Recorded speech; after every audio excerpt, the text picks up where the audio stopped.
নমস্কার। আপনারা যারা প্রাইমারি টেট কোয়ালিফাই করেছেন এবং যারা ইন্টারভিউ কিংবা প্রাইমারি যে আমাদের পার্সোনালিটি টেস্ট তার জন্য প্রস্তুতি নিচ্ছেন, আজকের ভিডিওটি তাদের জন্য গুরুত্বপূর্ণ হতে চলেছে।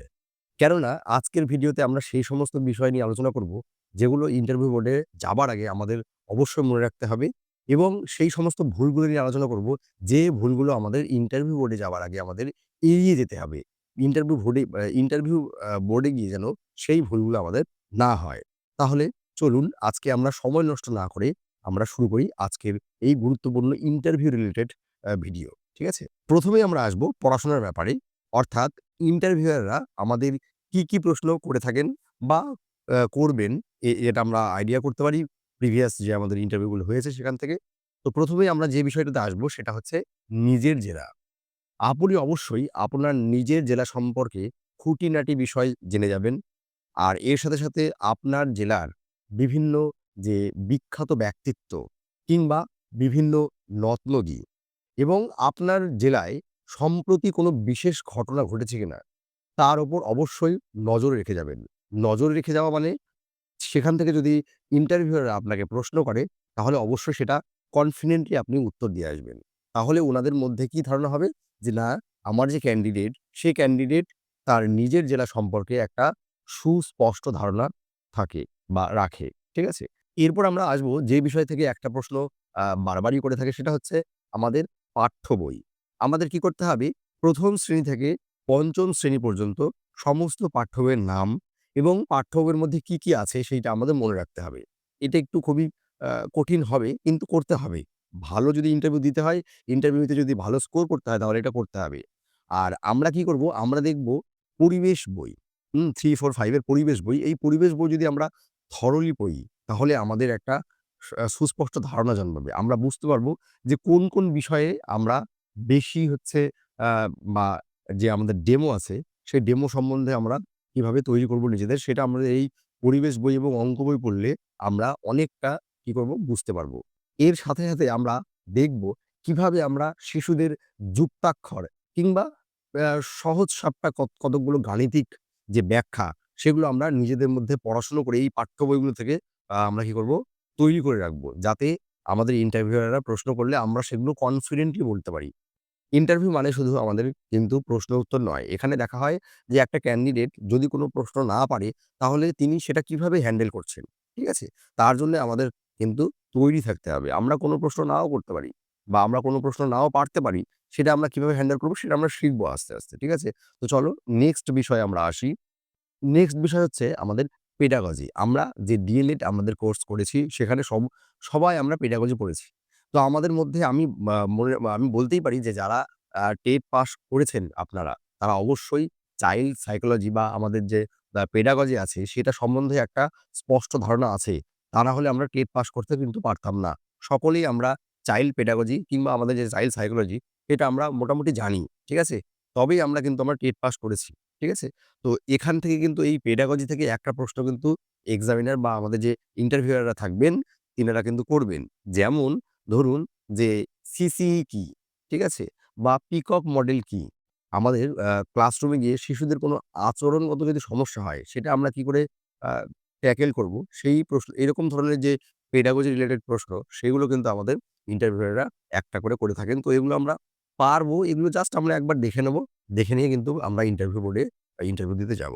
নেক্সট আসি হচ্ছে কারেন্ট অ্যাফেয়ার্স। কারেন্ট অ্যাফেয়ার্স বলতে আমি বোঝাতে চাইছি, কারেন্ট অ্যাফেয়ার্স বলতে এই নয় যে আমি লাস্ট 6 মান্থের কারেন্ট অ্যাফেয়ার্স পড়ে যাব। না, ওটা বিভিন্ন সরকারি যেগুলো পরীক্ষা, হ্যাঁ? এসএসসি বলো বা আমাদের যে রাজ্যের পরীক্ষা সেখানে লাগবে। এখানে আমি কারেন্ট অ্যাফেয়ার্স বলতে এই বোঝাচ্ছি যে আমাদের যে এখন এই শিক্ষা ব্যবস্থা, যে নতুন শিক্ষা ব্যবস্থা এলো কিংবা যদি কোনো নতুন এডুকেশন পলিসি আছে সেটা, কিংবা আমাদের যে এখন ধীরে আমরা কি করছি, আমাদের যে শিক্ষাটা সেটা তো আমাদের আ প্রগতিশীল শিক্ষা, মানে সরি, প্রগতিশীল শিক্ষা। মানে আমরা আগে যেটা পড়েছি সেটাই এখন পড়বো এরকম নয়। আমাদের শিক্ষাটা হচ্ছে ধারাবাহিকভাবে চলছে।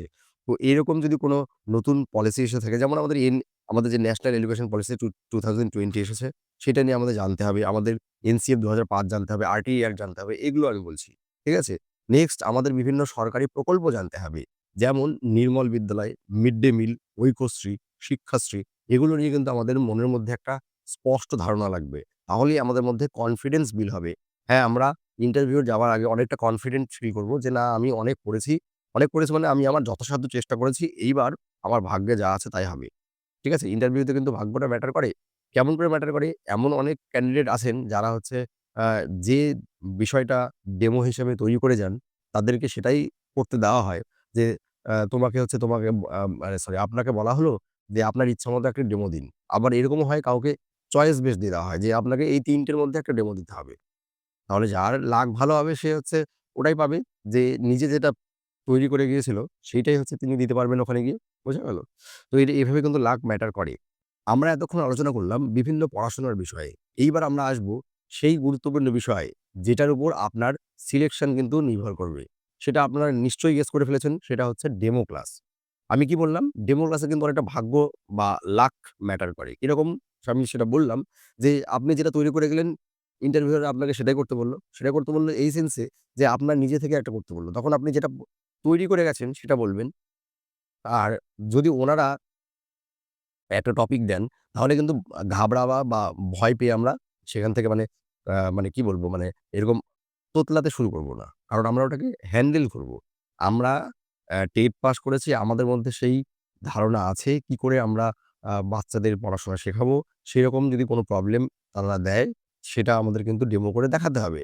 যে বলল গুণের ধারণা, যোগের ধারণা এগুলো তো আমরা জানি। এগুলো আমরা সকলেই জানি। শুধু সেটা আমাদের কনফিডেন্টলি সেখানে বলতে হবে। এটাই হচ্ছে ডেমো ক্লাস।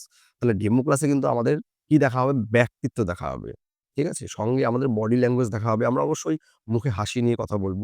আরো কয়েকটা জিনিস মনে রাখবো। যদি আমাদের বোর্ড ওয়ার্ক করতে হয়, তাহলে আমরা পুরোপুরি আ কোনো কিছু বোর্ডে লিখতে গেলে পুরোপুরি শিশুদের থেকে মানে ঘুরে গেলাম। মানে আমি বলতে চাইছি যে শিশুদের দিকে পিঠ করে দাঁড়ালাম। না, পুরোপুরি দাঁড়ালে হবে না। আমাদের একটু ক্রস ভাবে দাঁড়াতে হবে।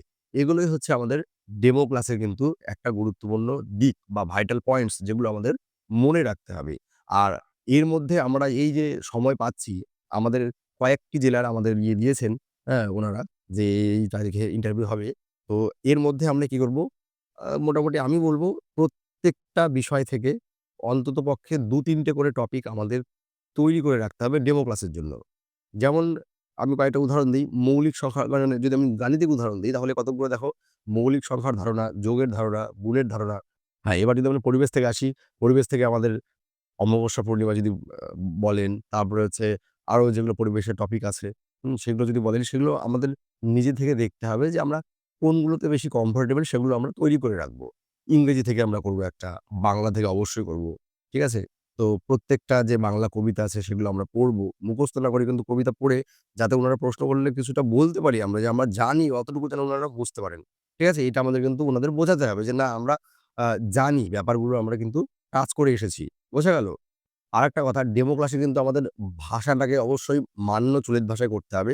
ঠিক আছে? অনেকের মধ্যে আ টান থাকে গ্রাম্য টান সেটা কিন্তু না ওই ডেমো ক্লাস করতে, করতে ওখানে না আসাটাই বাঞ্ছনীয়। এটা একটু মাথায় রাখবেন আপনারা। ঠিক আছে? এটা একটু মাথায় রাখবেন। ব্যাস তাহলেই মোটামুটি কনফিডেন্টলি আমরা আমাদের যে ডেমো ক্লাস সেটা ডেলিভার করতে পারব।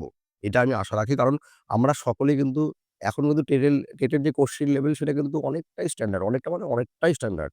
তো এখান থেকে আমরা যদি পাস করি, ঠিক আছে? তারপরে আমি আ আমার দৃঢ় বিশ্বাস যে আমি 100% ই বলতে পারি যারা পাস করে তারা খুবই ভালো স্টুডেন্ট। তারা পড়াশোনা করে বলে আপনারা পাস করেছেন। আপনারা আ বিষয়গুলো জানেন বলেই আপনারা আজকে ইন্টারভিউর জন্য কিন্তু প্রিপারেশন নিতে পারছেন। যারা সেরকমভাবে জানে না তারা কিন্তু পাস করতে পারবে না। কারণ এটা অনেকটাই এখন যে প্রশ্নগুলো হয় সেগুলো অনেকটাই স্ট্যান্ডার্ড মানে অনেকটাই স্ট্যান্ডার্ড। ঠিক আছে? এই গেল পড়াশোনা এবং ডেমো ক্লাস। এছাড়াও আমরা যে পয়েন্টগুলো মনে রাখবো, ১ম পয়েন্ট আমরা এটা সবসময় মাথায় রাখবো যে আমার কিন্তু ইন্টারভিউতে ব্যক্তিত্ব দেখা হবে। তাহলে আমি এমন কোনো আচরণ করব না, যাতে আমার ব্যক্তিত্বের মধ্যে একটা ওনারা দাগ দেখতে পান। ঠিক আছে? নেক্সট হবে পোশাক। পোশাক কি? পোশাক মার্জিত হবে। ঠিক আছে? ছেলেদের ক্ষেত্রে অবশ্যই আ ফুল শার্ট আর প্যান্ট পরতে হবে। টাই পরানোর দরকার নেই। টাই আমি বলব না। আমার ক্ষেত্রে আমি বলব না যে টাই আপনারা পড়ে যান। মেয়েদের ক্ষেত্রে সালোয়ার কামিজ কিংবা হচ্ছে শাড়ি পরে যাবেন আপনারা। বোঝা গেল? পোশাক মার্জিত হবে দেখে যেন ভদ্র বা একটা শিক্ষক বলে আপনাদের মনে হয়। বেশ! তাহলেই অতটুকু যথেষ্ট। এর চেয়ে বেশি কিছু তো করার দরকার নেই। ঠিক আছে? ও আরেকটা কথা যে চুল এখনকার যে কাটিং সেগুলো না করাই ভালো। নেক্সট আচরণ। এটাও কিন্তু অনেকটা ম্যাটার করে। ঢোকার সময় অনুমতি নিয়ে ঢোকা, বের হওয়ার সময় কিংবা বসার সময় অনুমতি নিয়ে বসা। আর যখন উত্তর দিচ্ছি বা উনাদের সাথে যখন কথা বলছি যেন আই কনট্যাক্ট ঠিক থাকে, মুখে একটা হালকা হাসি থাকে। হালকা হাসি বলতে এরকম না যে অ্যা উম ছ্যাবলামো মনে হবে সেরকম আমি বলছি না। সুন্দর একটা হাসি থাকবে। আমরা কথা বলার সময় যাতে ওনারা আ বুঝতে পারেন যে না ক্যান্ডিডেটটা কমফোর্টেবল ফিল করছে। ঠিক আছে? এই সমস্ত ব্যাপারগুলো আমরা দেখব। তাহলেই আমাদের ইন্টারভিউ ভালো হবে। এবার আসি যদি কোনো প্রশ্নের উত্তর না পারি তখন আমরা কি করব? কোনো প্রশ্নের উত্তর না পারলে অবশ্যই বিনয়ের সাথে বলব ওই স্যারদের যে, "স্যার এটা আমার এই মুহূর্তে মনে পড়ছে না।" অবশ্যই বিনয়ের সাথে বলব। যাতে উনাদের মনের মধ্যে কোনো বিরূপ প্রভাব না পড়ে। বোঝা গেল? নেক্সট সততা। আমাদের কিন্তু অনেস্ট হতে হবে। আমাদেরকে যদি জিজ্ঞাসা করে হবি নিয়ে, আমরা যদি একটা আমাদের বানানো হবি বলে দেই, যেটা আমি জানি যে এটা সত্য না, যেটা আমার হবি নয়, তাহলে কিন্তু আমরা মুশকিলে পড়ব। কিরকম মুশকিলে পড়ব? কারণ ওনারা নেক্সট যে কাউন্টার কোয়েশ্চেনটা করবেন, সেটা কিন্তু ওই হবির উপরই হবে। এবার ওই হবি যদি আমার নাই হয়, সেটা যদি আমি honestly না বলি, আমি একটা যদি আমার হবি দেখা গেল ক্রিকেট খেলা, আমি বলে দিলাম গার্ডেনিং হবি। ঠিক আছে? আমি পড়ে এসেছি গার্ডেনিং কিন্তু এবার আ গার্ডেনিং নিয়ে ওনারা যদি আরো ভেতরে ঢুকে যান, তখন যদি আমি না বলতে পারি, তখন কিন্তু আমি অনেস্ট হলাম না। নিজের প্রতি কিন্তু নিজে অনেস্ট হলাম না। ওখানে গিয়ে উনারা কিন্তু বুঝতে পারবেন যে না ইনি কিন্তু আ মানে অনেস্টি থেকে হবিটা বললেন না। হয়তো বানিয়ে বলে দিলেন। এইরকম আমরা একটা যে এম্বারাসিং যে সিচুয়েশন সেখানে কিন্তু পড়ব না। আমরা অনেস্টলি বলব। আমার যদি হবি থাকে যেটা আমার হবি সেটাই বলব। যাতে আমি হবিতে কাউন্টার কোয়েশ্চেন হবেই। হবি থেকে কাউন্টার কোয়েশ্চেন একদম হবেই। এটা একদম মোটামুটি 90% সিওর যে হবি যা বলবেন সেটার উপরে কিন্তু কাউন্টার কোয়েশ্চেন হবে। তাহলে হবিটা আমরা কিন্তু আমাদের যে ভেতরে যে হবি সেটাই কিন্তু বলব, honestly বলব। কোনো মিথ্যা বা পড়ে গিয়ে হবি বলব না। হ্যাঁ? পড়ে গিয়ে হবি বলা যায় না। মনে রাখবেন ইন্টারভিউ কেবল কিন্তু প্রশ্ন উত্তরের ব্যাপার নয়। এখানে প্রশ্ন উত্তর পারা নয়। এখানে আপনার ব্যক্তিত্ব, ধৈর্য আর শিক্ষক হবার মানসিকতা এর পরীক্ষা নেওয়া হবে। তো আপনারা আত্মবিশ্বাসের সাথে এগিয়ে যান। সাফল্য আপনাদের আসবেই। এইটা আমার আ একদম মনের ধারণা। কারণ আমি আবারও বলব আমাদের এখন টেট কোয়েশ্চেন অনেকটাই স্ট্যান্ডার্ড। তো আপনারা যারা টেট পাস করেন তারা অবশ্যই আমার থেকেও বেশি জ্ঞান আপনারা লাভ করেন নিশ্চয়ই। আর আমার থেকেও আপনারা বেশি কনফিডেন্ট, আমার থেকেও আপনারা এখন যে পড়াশোনার ব্যাপার সেগুলো বেশি জানেন। তো আপনাদের সাফল্য আসবেই, এই কামনা আমি করব। তো আপনারা আত্মবিশ্বাসের সাথে পড়াশোনা করে যান। বিভিন্ন বিষয়গুলো যেগুলো বলা হলো সেগুলো ভালো করে খেয়াল রাখবেন। আর আ যদি ভালো লাগে তো অবশ্যই আমাদের কমেন্ট করে জানাবেন যে কেমন লাগলো কিংবা যদি কোন প্রশ্ন থাকে ইন্টারভিউ রিলেটেড সেটা আমাদের কমেন্ট বক্সে আপনারা অবশ্যই কমেন্ট করবেন। আমরা যথাসাধ্য চেষ্টা করব পরবর্তী ভিডিও যদি আমরা আনি সেখানে আপনাদের এই প্রশ্নগুলোর কাউন্টার করার। ঠিক আছে? ততক্ষণ পর্যন্ত ধন্যবাদ। সবাই ভালো থাকবেন আর শিখতে থাকবেন। নমস্কার।